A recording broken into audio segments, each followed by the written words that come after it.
Orang sekarang malah merasa menganggap pelajaran Al-Quran dianggap enteng, pelajaran hadis juga demikian. Hingga anak-anak kita kebanyakan boro-boro dapat memahami maksud Al-Quran. Bukan rajin-rajin membaca Al-Quran, yang dia baca sehari adalah koran-koran. Ya, tuh majalah-majalah, surat kabar.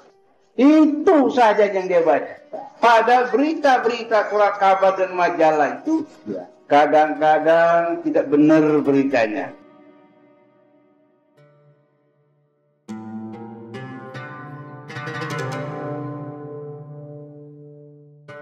Saya mempunyai suatu kesan di mana beliau betul-betul di dalam hidupnya melaksanakan apa yang di dalam makalah dikatakan qiwamud dunya bi arba'ati asya, tegaknya dunia dengan 4 perkara, bi ilmi ulama, bi adil umara, bisa khawatir akhirnya bi da'watil fuqara. 4 masalah inilah nampaknya yang beliau pegang. Bi ilmi ulama karena beliau memang pulang dari Mekah. Selama 6 tahun beliau belajar di Makkahul Mukarramah sebagai ulama. Nah, kemudian juga beliau sebagai anggota partai, bahkan ketua partai Masyumi waktu itu. Saat itulah beliau kemudian mendirikan yayasan tahun 56 yang bernama Yayasan P3, singkatan dari pembangunan, pemeliharaan, dan pertolongan. Dibangun, dipelihara, dan ditolong. Dari Yayasan P3 dirubah menjadi Yayasan At-Taqwa. Dari At-Taqwa maka semua bernama At-Taqwa. TK At-Taqwa. Ya, SD At-Taqwa, ibtidaiyahnya At-Taqwa. Ya memang At-Taqwa itu dari Al-Quran yang paling tinggi. Dan yang paling tinggi adalah nilai takwa kepada Allah, takwa, at-taqwa. Nah, dan kemudian bagaimana peningkatan daripada pendidikan di sini disesuaikan dengan perkembangan zaman. Maka kalau dulu hanya agama dan umumnya bahasa Inggris ya dengan matematik, bahasa Indonesia. Tapi sekarang macam-macam udah kan? Supaya kita bisa mengikuti perkembangan zaman, karena memang bagaimanapun juga doa kita kan fi dunya hasanah, gimana dia? Baru akhiratnya hasanah. Jadi urusan dunia pun kita harus menguasai. Kemudian kalau lagi anak-anak sekolah, ibu beranggapan, udah di sekolah ini, anaknya sekolah, ibu malah lagi nonton, jalan-jalan. Ini terbalik. Sebetulnya yang wajib ngajar itu orang tua. Alimu auladakum, ajarkan anak kamu. Guru tuh sifatnya bantu, ini terbalik. Karena udah di sekolah pesantren, ibunya seenaknya. Doa pun dijawab bukan doa guru, doa orang tua, doa orang tua. Nah kalau saya begitu sama ibu-ibu yang anaknya agak kurang itu, tolong ibu doain. Itu doa yang iftahna naya ilah wa ta'alfin. Baca doa ibu. Nah ibu alhamdulillah anaknya pintar, bagi dong apa sih doanya gitu. Jadi dulunya saya hargain. Saya katakan ibu jangan enak-enak. Karena sebenarnya wajib ngajar orang tua, guru bantu. Jangan begitu sekolah, udah sekolahnya ibunya saya lagi ujian bikin nonton. Jalan. Ibu malah ibadahnya malah seenaknya. Nah ini yang menghambat dia. Jadi guru itu bantu. Jangan kadang-kadang itu terbalik, udah ada gurunya sekolah pesantren dia enak-enak, nggak begitu. Nah itu. Nah pada itu juga saya pengen tahu, kamu anak siapa, apa sih pengalaman, bagi dong, anaknya pinter gitu. Jadi dulunya alhamdulillah. Jadi kemana-pun anak-anak saya nggak ada bekas pasti salaman ketemu, nggak ada hukuman. Itu cara saya dulu mendidik anak-anak. Kami sudah ditanamkan dasar-dasar persatuan. Kalau pesannya mengenai masa depan daripada kita At-Taqwa ini, ya terutama kepada alumni-alumni, ya alhamdulillah adanya satu organisasi RU ya, terus satu ummah itu pun salah satu organisasi yang bisa menyatukan ya alumni kita kebanyakan di situ ya. Nah, sebagai seorang guru bukan, dan membawa masyarakat dari masing-masing. Pak Kiai sudah meninggalkan satu cara untuk persatuan itu kalau kaum bapak melalui peringatan Maulid. Nah, kalau kaum ibu untuk peringatan Isra Mi'raj itu alumni itu. Di sana itu alumni. Nah, di samping itu juga ya pengurus yayasan kumpul. Itu salah satunya.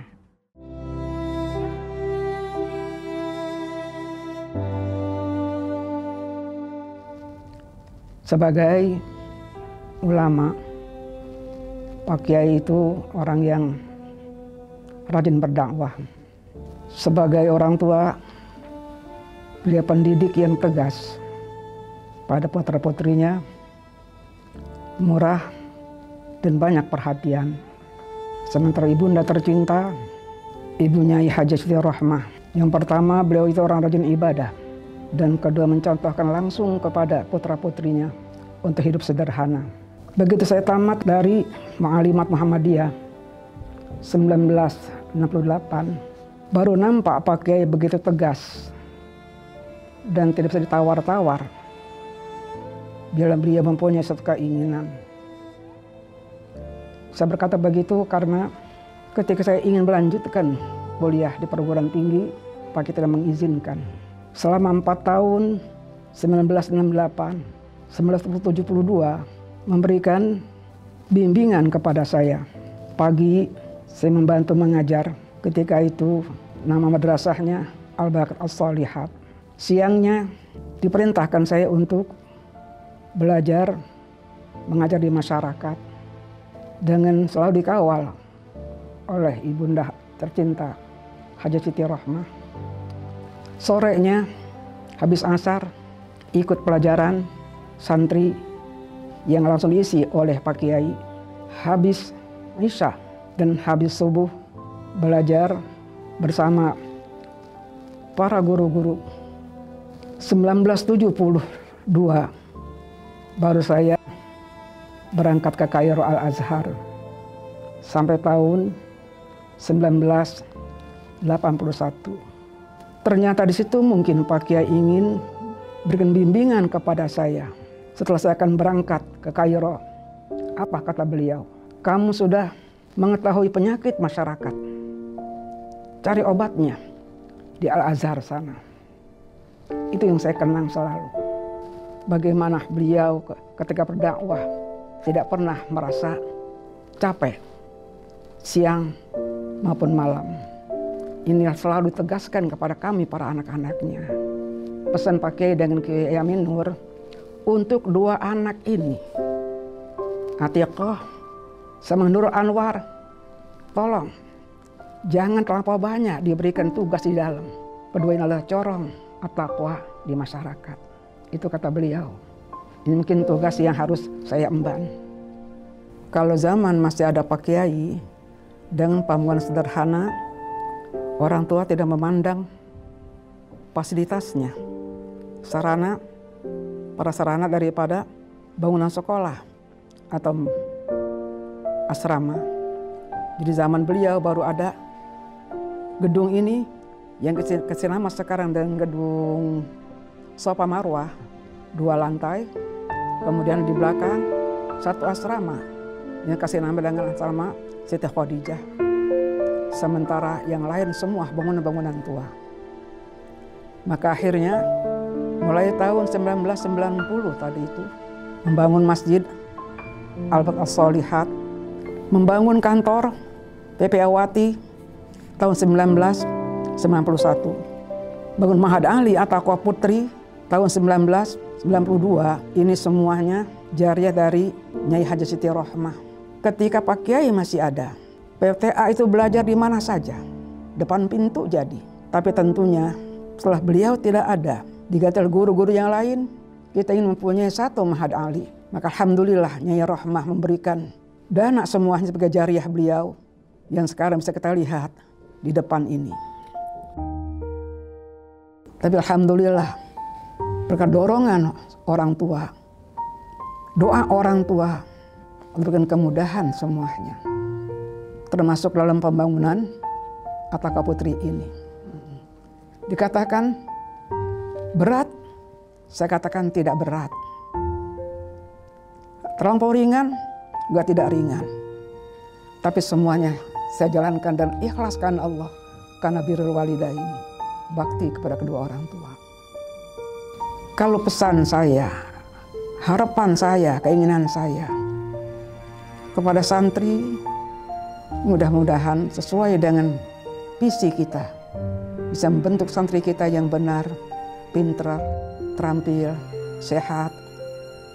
Semoga semuanya berjalan. Pada para guru-guru, mudah-mudahan atau kompetisi ke depan akan semakin maju. Kepada Pampesnya, ini kalau boleh saya berkata, slogan kita dalam Gebiar Milad 6 dekade ini, bertumbuh, berkembang, berkontribusi, semoga jalan terus. Itu harapan saya. Saya minta dukungan, minta doa. Ya. Semoga saya sebagai putri beliau, amanah yang cukup lumayan ini, diberikan kelancaran dan kemudahan dengan bertambahnya tentunya usia dan dengan berkurangnya tenaga, tapi semangat. Semoga Allah selalu memberikan kepada kami para putri-putri beliau yang sekarang masih ada sebanyak 6 orang.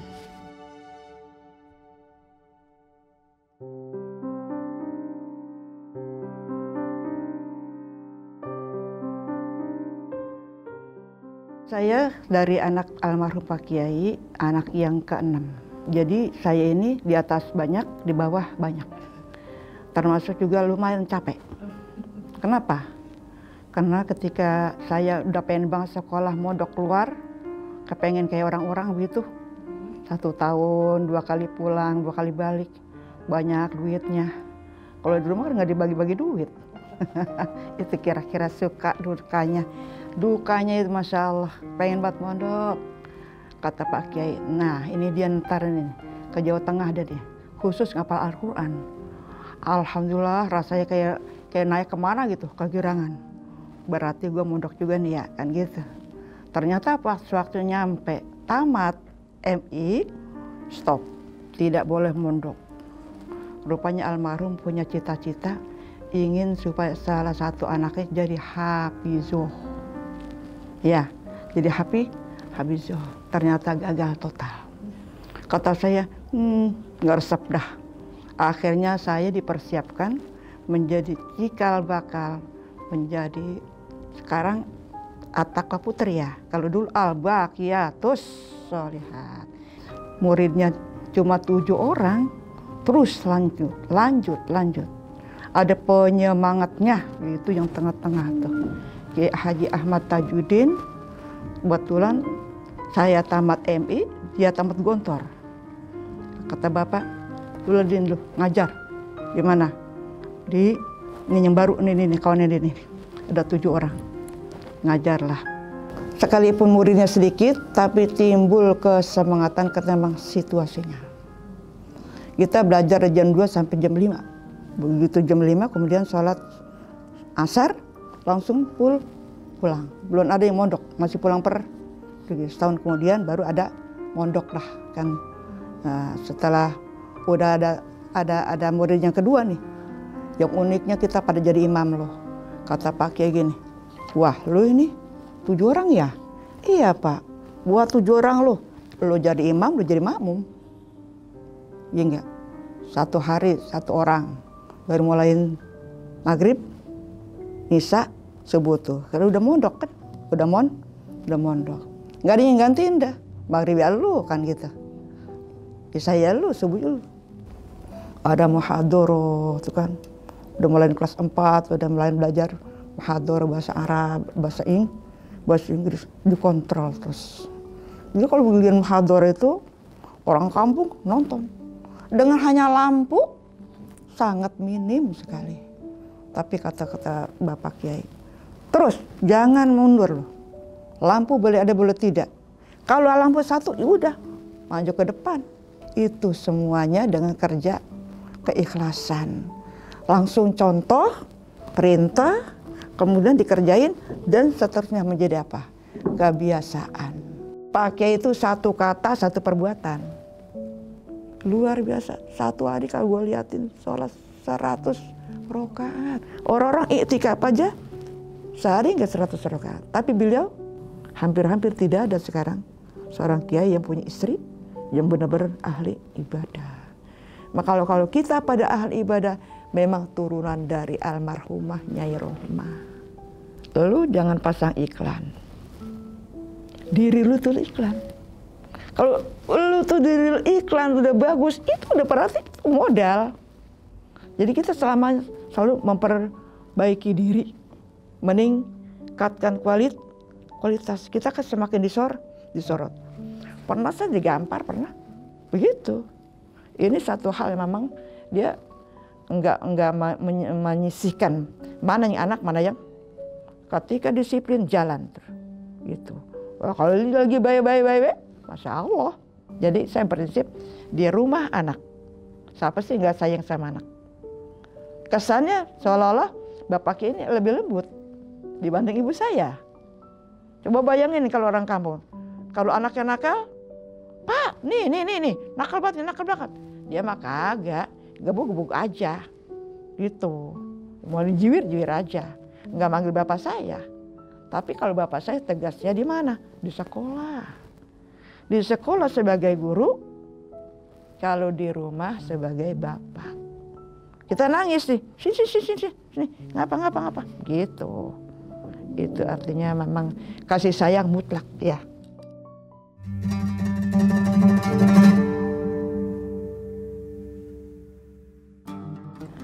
Hal apa saja berkesan dari Ayahanda Kiai Nur Ali sebagai orang tua dan pendidik? Kalau bicara dengan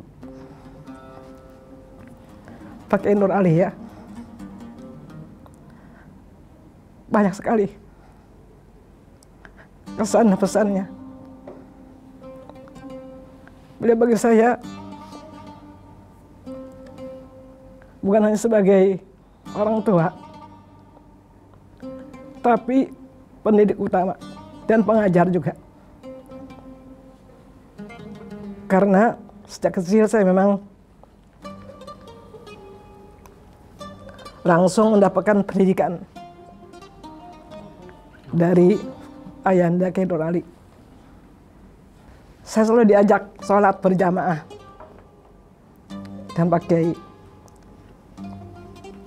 Karena ada abang saya, Dustur, meninggal. Dan itu kabarnya beliau sangat sayang dengan Dustur, abang saya, di atas saya. Beliau dulu selalu diajak oleh bapak saya untuk sholat. Tapi begitu Dustur meninggal, di bawah beliau adalah saya. Dari situ mungkin ada tumbuh ya cinta untuk beribadah. Karena memang beliau menemukan nama anaknya, saya ini ada Abidah Nur, Abidah. Orang yang mungkin diharapkan ahli ibadah. Maka saya diajak selalu ke masjid oleh beliau. Itu memang berkesan. Juga saya selalu diajak ketika beliau mengajar ke putra. Waktu itu masih mungkin ngajarnya belum formal ke sekarang. Dulu ada yang namanya di samping masjid yang sekarang dulu belum bagus ya. Ada yang perdeping namanya itu. Saya dia ngajar. Beliau. Ya sambil beliau ngajar, ya saya seperti anak-anak lah begitu. Main sono main sini gitu kan. Ya. Tapi sudah mungkin ditanamkan saya mungkin untuk cinta belajar dan mengajar. Lagi main dengan kawan-kawan, main karet lah gitu ya. Kita tahu pas datang surat dari Ananda Hajati Kondor gitu ya.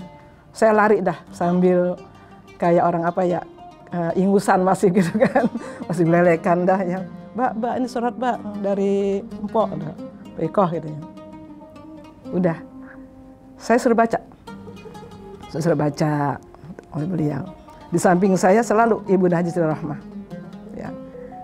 Ibu Haji Sri Rohmah biasa sekelas orang tua ibu ya, sambil mendengarkan, sambil meneteskan air mata. Ya. Itu saya berkesan sekali, akhirnya saya dididik untuk bisa membaca. Ya, membaca sehingga terlancar. Terus sambil beliau makan saya suruh baca. Suruh baca. Sesuai dengan tanda yang beliau udah sebelum makan, beliau dengerin. Biasa itu yang paling pertama beliau menandakan masalah politik. Saya ingat waktu politiknya, ya paling utama tuh. Apa pesan beliau? Ya, supaya Eldo katanya senang baca. Bukan beliau nggak bisa baca, tapi supaya bisa senang baca. Itu sudah dari pendidikan literasi saya pikir sekarang, ya nggak literasi. Dan sambil beliau berkata begini, ya supaya cinta baca, supaya melek politik katanya. Karena selalu itu yang suruh baca sih politik. Ya, jadi tertanamlah gitu. Ada ilmu keorganisasian gitu, ada ilmu politik. Waktu itu kan baru ada peralihan ya dari pondok menjadi ada kepala sekolah. Dulu Ustadz Atiq yang sebagai pimpinan pondok dan kepala sekolah. Sama juga pula juga Kendur sebagai pimpinan dan kepala sekolah. Nah, ketika pondok ini sudah ada aturannya, harus ada kurikulum Diknas, kurikulum peragama, kurikulum pondok kan, diputuskanlah harus ada kepala sekolah. Kepala sekolah Madrasah Sanawiyah dan Aliyah. Tahun 99 lah kalau nggak salah itu ya. Hampir berapa? 23 tahun ya. Kita baru begitu ya datanglah visitasi ya, asesor datang, dan kita ya seadanya lah gitu kan, karena memang baru dari pondok kemudian dari sekolah gitu kan, pada ya seadanya lah kita gitu kan. Ya akhirnya keluarlah nilai, itu baru istilahnya diakui itu, diakui. Nah, kemudian 2 tahun kemudian kita coba lagi akreditasi. Alhamdulillah naik sudah. Naik akreditasi kita dengan nilai B. Alhamdulillah pada akreditasi tahun 2021 kita Aliyah Madrasah At-Taqwa mendapat 2 penilaian, 2 kategori penilaian. Pertama kita mendapat Madrasah Award berprestasi ya, terbaik. Kemudian nilainya mendapat nilai akreditasi A unggul dengan nilai 97. Ya kalau yang namanya kesulitan ya semuanya ya ada aja ya, tapi kita bisa lalui ya. Ya alhamdulillah ya, udah 60 tahun At-Taqwa Putri ini ya berjalan. Alhamdulillah insyaallah tahun 26 besok kita akan menang tahun yang ke-60 ya, 6 dekade ya. Ya harapan saya ya supaya At-Taqwa ini lebih maju lagi ya, insyaallah mungkin melalui dewan gurunya ya, saya harapkan untuk lebih bisa menambahkan wawasan keilmuannya, literasinya, dan saya harapkan semuanya guru-guru At-Taqwa ini tahun 2027 ya paling lambat paling kali ya kita sudah punya guru sudah bergelar S2 semuanya ya. Ya dan saya sudah punya niat cita-cita ya, kita nggak akan terima kalau guru yang daftar kemari itu baru hanya S1. Ya, kita pengennya yang sudah S2 gitu ya. Karena kita berapapun pendidik, kata pepatah Arab katakan man faqada syai' la yu'ti, siapa orang yang nggak punya apa-apa nggak akan bisa ngasih apa-apa. Man faqada syai' la yu'ti, siapa orang yang nggak punya apa-apa, kehilangan sesuatu pasti nggak bisa ngasih apa-apa. Maka oleh karena guru harus meningkatkan kualitas keilmuannya, ya, meningkatkan pendidikannya, ya, biar lebih ada trust yang lagi kita di masyarakat gitu. Iya. Untuk santri ya jangan pernah bosen, jangan jemu belajar di At-Taqwa ini. Insyaallah di At-Taqwa ini kalian pengen jadi apa saja ada, ya. Bahkan kata pakai bilang menjadi ibu rumah tangga pun di At-Taqwa pendidikannya ada. apalagi sih istilahnya ke luar negeri gitu ya, dalam negeri luar negeri, insya Allah bisa kita menghantarkan mereka untuk melanjutkan pendidikannya. Tetap mantap di at-taqwa ini, ya, mansabat nabat, ya. Pesan terakhir, selamat ulang tahun untuk Pondok Pesantren Putri yang ke-60 tahun. Semoga Allah senantiasa memberikan keberkahan buat pondok yang tercinta ini. Insyaallah hatta yaumil qiyamah, ya, eksistensi at-taqwa terus ada.